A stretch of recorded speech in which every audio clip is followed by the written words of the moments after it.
Hi friend, नमस्कार. Life of Praneeth mamma चॅनलमध्ये तुमचे खूप खूप स्वागत आहे. चला तर आज आपण खमंग ढोकळ्याची रेसिपी बघणार आहे. 1 कप तांदूळ घेतले, त्याच्याहून हाफ कप हरभऱ्याची डाळ, हे दोघं मिश्रण मस्त मिक्स करून स्वच्छ 4-5 पाण्याने धुवून टाकायची त्यांना पूर्ण, आणि त्यांना रात्रभर भिजू द्या. रात्रभर भिजून मग ते दळून घ्यायचं. परत ते दळलेलं पीठ पण हे पूर्ण रात्रभर राहू द्यायचं आपण. त्यानंतर काय होतं, ते एकदम मस्त फुलून जातं ते. त्यानंतर मग मी मस्त आदल्या दिवशी त्याच्यात हळद टाकली, मीठ टाकलं आणि मस्त मिक्स करून घेतलं त्याला.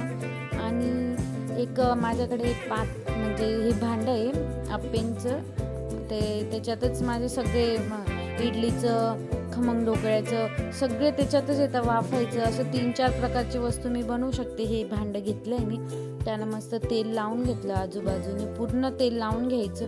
आणि ते मिश्रण बनवलेलं असतं ना आपण, ते मिश्रण पूर्ण त्याच्यात टाकून द्यायचं. पूर्ण त्याच्यात ना मी थोडा सोडा टाकला आहे, नॉर्मल सोडा टाकायचा था, कारण की ते नॉर्मल सोडा टाकल्याने ना ते एकदम फुलेल, म्हणजे मग छान वाटतं. असं दाळीदार आला की ते खमंग, तर मग एकदम छान वाटतं ते आपल्याला. मी एकदम असं भांड्यात ओतून घेतलं त्याला, पूर्ण असं टॅप करून घेतलं आणि लावून दिलं. लावून मी त्याला तरी 20 मिनटं तरी ठेवलं. 20 मिनटं ठेवल्यानंतर तुम्ही बघू शकता आपलं पीठ किती फुलून आलं आहे. मग त्यानंतर मी तेल गरम करायला ठेवलं, त्याच्यात जिरं मोहरी टाकलं आणि मिरची टाकली. मिरची टाकून ते चांगलं हे थोडंसं तळून घेतलं त्याला. आणि त्यानंतर हे आपलं खमंग थोडं थंड झालं आहे, त्याच्यात मी थोडी कोथिंबीर पण टाकली ना. ते खमंग आपलं असं थंड झालं आहे, तर त्याला ना तुम्हाला जशी आकार द्यायचं तसं आकार देऊन घ्या. मस्त अशी कोथिंबीर टाकून घ्या आणि गरम केलेले तेल टाकून घ्या. एकदम सोपी आणि इझी रेसिपी, काहीच नाही, एकदम इझी. माझ्या मुलाला टिफिनला पण दिली, त्याला पण खूप आवडली आणि माझ्या मिस्टरांना बी खूप आवडली.